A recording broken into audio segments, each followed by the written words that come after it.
wonderful words. I think it's really important for us to say how strongly we acknowledge First Nations leadership. And in all my years of activism, I haven't seen as close a relationship between progressive civil society, working people, and First Nations people. And I think if there's anything to thank Stephen Harper for, perhaps. I know, for instance, just a number of the struggles that you just mentioned, the Elsipogtog, the Chilcotin struggles, the Council of Canadians local chapters have been on the street, on the front line, on the protests, not in front, you know, just in solidarity. And it's something that has made us very proud. I do want to say, just wanted to, when you talked about the pipelines and the stopping of the exports, that I don't know if people know, but the first export of unprocessed diluted bitumen has been shipped to Europe. The first shipment arrived in Spain last week, and the second shipment is on its way to Italy. So when I wrote a paper called Liquid Pipelines, the threat of extreme energy to the Great Lakes and the St. Lawrence River a few months ago, I was predicting this would happen. I had no idea it could happen so quickly. So we are in a race against time, and certainly, of course, Stephen Harper wants for Canada to replace Russia as the main energy source for Europe. And that's what a lot of this, behind this CETA talk is.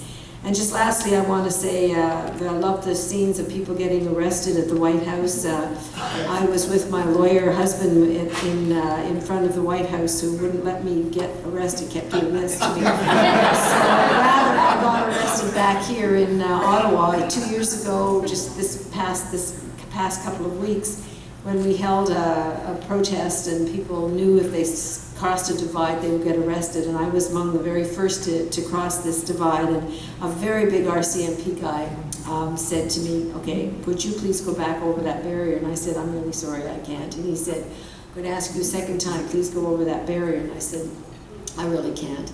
He said, the third time, he said, I really mean it, I'd like you to go across the And I was like, what is this? You know, and he said to me, Ms. Barlow, if I go home tonight and have to tell my wife I arrested her.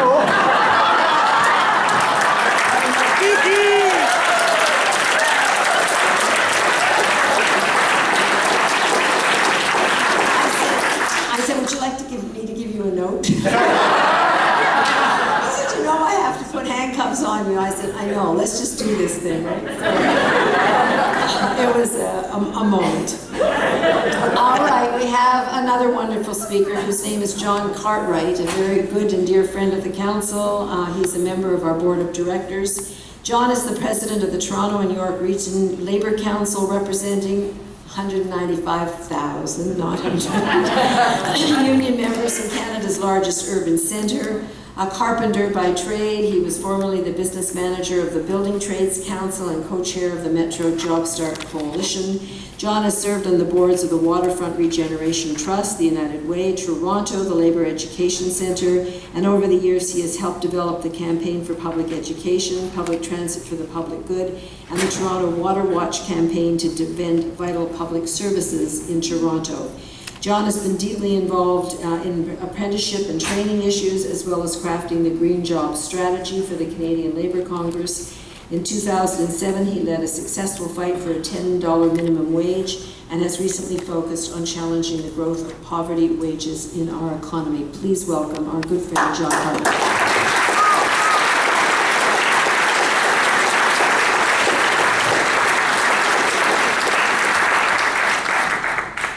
Well, good evening, sisters and brothers. Thank you, Chief Hill, for welcoming us to your land.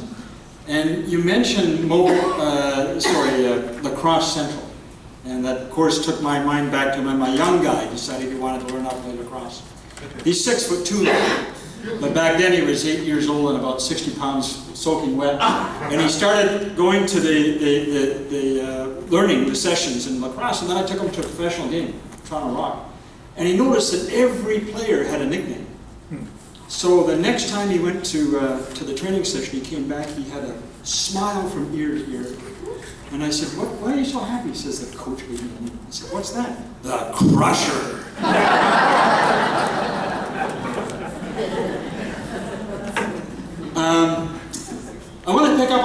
themes that have been shared with us tonight. I was in New York City 2 weeks ago with that 400,000 women and men that marched through the streets for hours and hours and hours. And many of our own Council of Canadians activists were there as well, and shout out to all of them that took buses down to New York.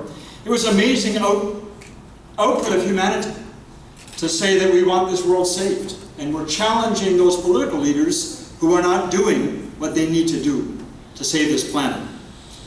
There was a union contingent after First Nations and Indigenous peoples. And what was fascinating about the speeches that were made by union leaders, the first one up was the president of the New York Nurses Association. And she had hundreds of her members there that day and said, for us climate change is not an abstract concept. I was an emergency room nurse in the hospital when the victims of Hurricane Sandy started flooding into my hospital. My sister nurses were in hospitals that were being shut down because the flooding destroyed their electrical and mechanical systems. The healthcare local SCIU and others found the same things. And whether it was transit workers who'd been there, the subway shut down, or building janitors whose workplaces being shut down because of Hurricane Sandy, suddenly the issue of climate change was very real. And those courageous union leaders who had always wanted to do the right thing had immense support of their members to take on this issue, and there were thousands of union members marching in the streets that day. The day before, there was a meeting of global trade union leaders who wanted to become much more serious about talking about power. Power. And we were lucky we had Naomi Klein come and speak with us at lunch. And her latest book talks very much about the extremes that we're facing. And her slogan now is, the problem is not really carbon, the problem is capitalism. The immense obscene power of oil corporations, big coal in the US and elsewhere, and their political politicians that have been bought and paid for, in essentially sabotaging all of the work that humankind said needed to be done through Kyoto, going to Copenhagen and sabotaging the next stage of tackling this issue. And those union leaders were an amazing group. Some of them were the New York leaders that I just talked about. Some were oil workers from Trinidad, oil workers from Brazil, gas workers from the UK and from Canada, saying, our members work in this carbon economy, but we got to figure out a transition. We got to figure out how we make a different kind of world. But workers still have rights and still have dignity, and their communities still can thrive and not be left behind. Well, as capitalism is doing with Hamilton, with US Steel having bought out Stelco and declaring war on those workers from day one. From day one. Putting them on the picket line through lockouts and strikes, attacking the pensions, attacking the benefits of those workers, and now attacking the very jobs that this community was so known for so many years. Now, I don't want to talk about the bad stuff. I want to talk about some good stuff. I'm a carpenter by trade, as you heard. And I've always believed that construction workers, and there's a lot of us in this country, we have some choices. We've got amazing skills. We can build anything that you all ask us to build.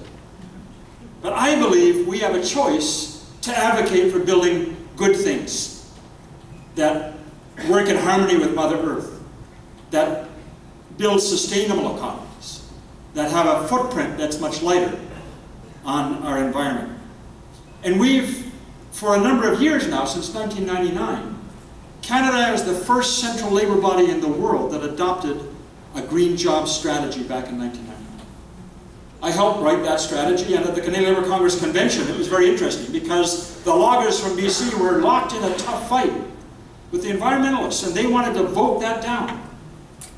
But we were able to sit down with our sisters and brothers, and mostly brothers in that industry, and talk about what sustainable forestry would really look like. And I was able to draw on some of their own history that some of the young guys didn't know about.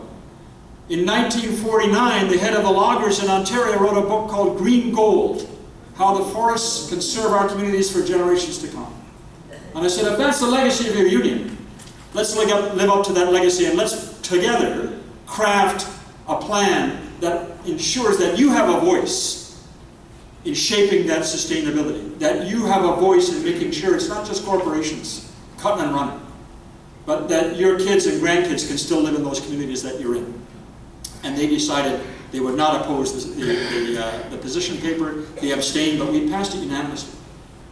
Steel workers and auto workers, construction workers and oil workers passed that position unanimously in 1990. We were ahead. And I think there was a lot of enthusiasm after Kyoto as we saw those opportunities in moving our economy from the dirty old brown economy to a green economy with some future in it. But we did see some setbacks. You know, Big Oil decided they were going to spend literally billions of dollars on TV ads, on politicians, on lobbyists, changing the political outcome of elections in provinces and in states in the US and in senates, and doing everything they could to do climate change denial as an industry, a very powerful industry in North America, indeed. And so we've had some setbacks, but I'm still optimistic that we can do the right thing. Because in spite of the concern of what the WTO has done to the Green Energy Act in Ontario, stripping away our right to demand that those jobs of manufacturing are located in this province, last year, over 1,500 construction workers, union members, were employed installing solar panels across this province. That's 1,500 people that may have not had a job. And guess what?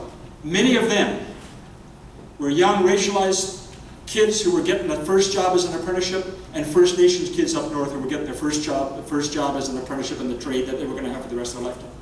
And that's not a bad thing to say to the next generation. We can give you a job doing the right thing that's going to provide clean energy for us in the future.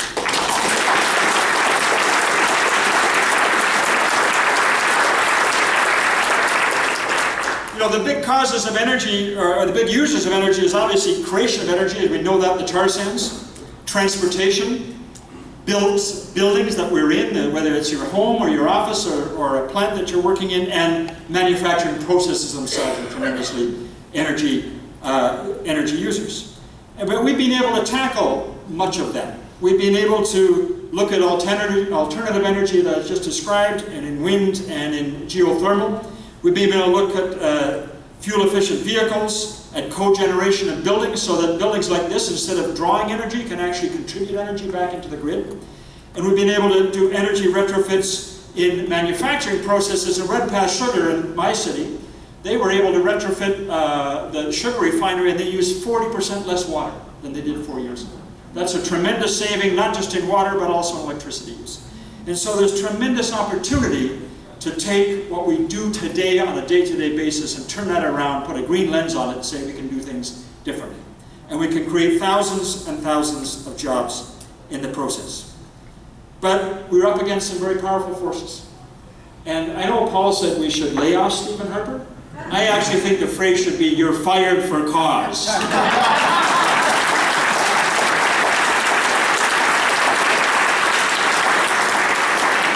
here's how we get to that just cause firing. I'm asked to speak to a lot of organizations and conferences over the last number of years, and I say there's 3 things that any of us need in order to win as an organization. The first thing we need is a strategic plan. A plan that takes into account the forces that are up against us and the forces that are on our side. That looks at how you take the resources, both the human resources and the financial resources you have, and you apply them relentlessly, constantly, thoughtfully to the problem at hand. The second thing is you need to engage your members. Because we don't have the billions of dollars that our opponents have, but we have people power. We have people power. In the union movement, in the Council of Canadians, and NGO, civil society, and First Nations, we have the power of people. That used to be a very powerful slogan back in the 60s for some of us that remember. All power to the people was about engaging members. And I'll be honest with you, some of our unions have not done that as well as we needed to. Tim Hudak taught us a lesson. When he was coming into Ontario and threatening to bring up US-style legislation that would decimate the power of our unions, we were forced to go and have a different kind of conversation. A different kind of conversation with our members than we had in the past. And we had to talk about the role of unions both in the workplace and in society. And that was a very fruitful conversation. And I think that as we continue to build the power of the Council of Canadians, as we continue to think about reaching out to the next generation, engaging our members, engaging civil society, engaging Canadians, is the vital piece of how we make that strategic plan work. And the last piece of the three pieces is an alliance policy. A policy of alliances. Because no one organization can win by itself. Not in this globalized world. Not with multinational corporations that are more powerful than many countries and states in this world. But the alliances that I've seen since I've come on the board of the Council of Canadians, forged particularly with the First Nations and Indigenous peoples, with people working in small towns, in outports, in villages, and in big cities, seized with the concept that we can build a better Canada. Those alliances have been tremendously powerful, tremendously inspiring, and it's what makes me believe that if our good friends say to us, when you make a decision, today you should be thinking how it impacts 7 generations from now, that we're making proud the people that come 7 generations from now, because we're doing the right thing together, sisters and brothers. We can build a better Canada. Thanks very much.